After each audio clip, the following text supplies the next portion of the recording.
L'alternative. Libérez le potentiel de votre enfant.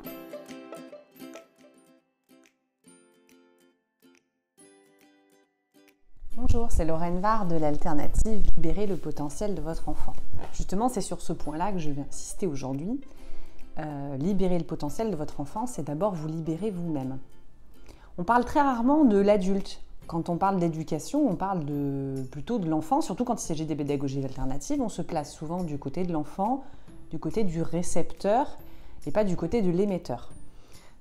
Sauf que moi, je me suis rendu compte quand je suis rentrée dans ce monde des pédagogies alternatives et que j'ai décidé de m'intégrer à tout cela et d'appliquer ça à la maison, que le travail commençait d'abord sur moi-même, d'accord ? C'est-à-dire un travail à faire sur soi, où on doit s'auto-sonder, changer de comportement. Et donc, c'est cette démarche-là dont j'aimerais vous parler aujourd'hui. C'est la première démarche à avoir lorsqu'on veut appliquer les pédagogies alternatives auprès de son enfant. Alors, ça correspond à quoi, en fait ? Le travail sur soi à proprement parler, c'est d'abord déterminer quel type d'éducation vous souhaitez apporter à votre enfant. Il va falloir vous positionner.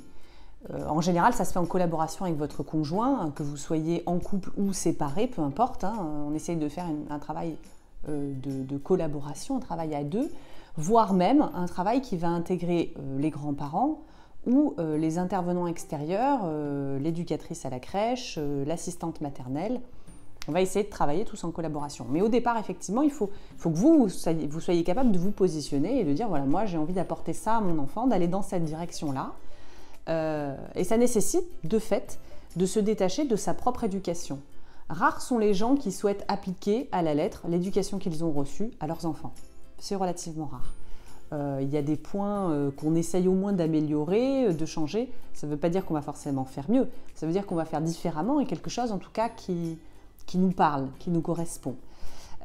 Donc voilà, donc il va falloir travailler là-dessus, c'est-à-dire définir comment on veut s'engager dans les pédagogies alternatives, comment on souhaite éduquer son enfant et de fait, comment on souhaite se détacher de son passé et de l'éducation que l'on a reçue.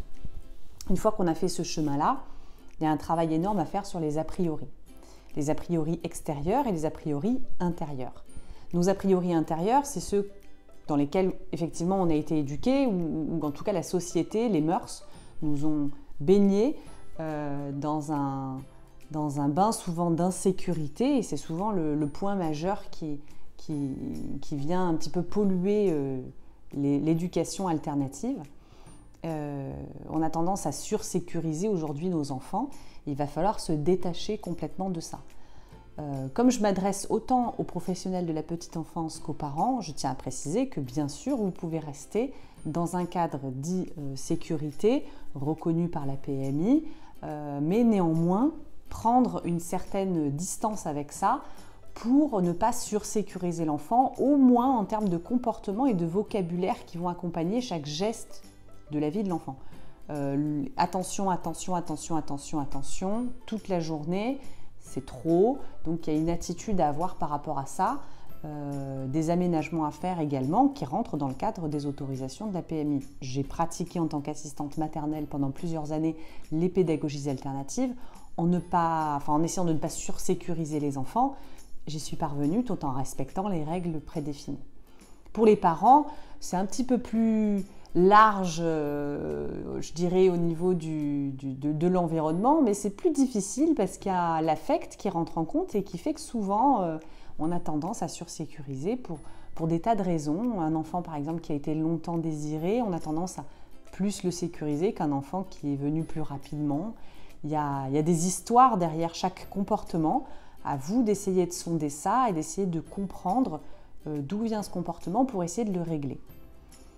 Lorsque vous allez vous engager dans les pédagogies alternatives, vous allez donc rencontrer aussi les a priori extérieurs. Les a priori extérieurs, c'est tout ce qu'on va vous dire sur la façon d'éduquer votre enfant, toutes les remarques qu'on va vous faire en vous expliquant que vous êtes un peu farfelu, que ceci ne se fait pas, que cela ne se fait pas, qu'il vaudrait mieux faire comme ci, qu'il vaudrait mieux faire comme ça. Quoi qu'il en soit, pédagogies alternatives ou pas, sachez que tout le monde y va toujours de son petit commentaire. Et je reste convaincue, intimement convaincue que la meilleure personne pour éduquer un enfant, c'est vous-même, c'est-à-dire le parent. Positionnez-vous, prenez des décisions qui vous sont propres, qui vous sont chères, qui vous parlent, qui répondent à un vrai besoin, à un mode de vie qui est le vôtre, et ne tenez pas compte des éléments extérieurs. Sincèrement, on s'en fiche. Ça n'est pas ni la voisine, ni la copine, ni les grands-parents qui vont éduquer votre enfant et qui vont l'avoir à temps complet à la maison, c'est vous. Donc, soyez convaincus de ce que vous faites et vous arriverez probablement comme ça à convaincre en plus quelques personnes autour de vous. Et puis quoi qu'il en soit, c'est pas le but, on ne cherche pas à convaincre les gens, on cherche juste à apporter le meilleur pour son enfant et cette conviction-là, elle est très importante pour le développement de votre enfant. S'il vous sent sûr de vous et convaincu, ça marchera très bien et très vite.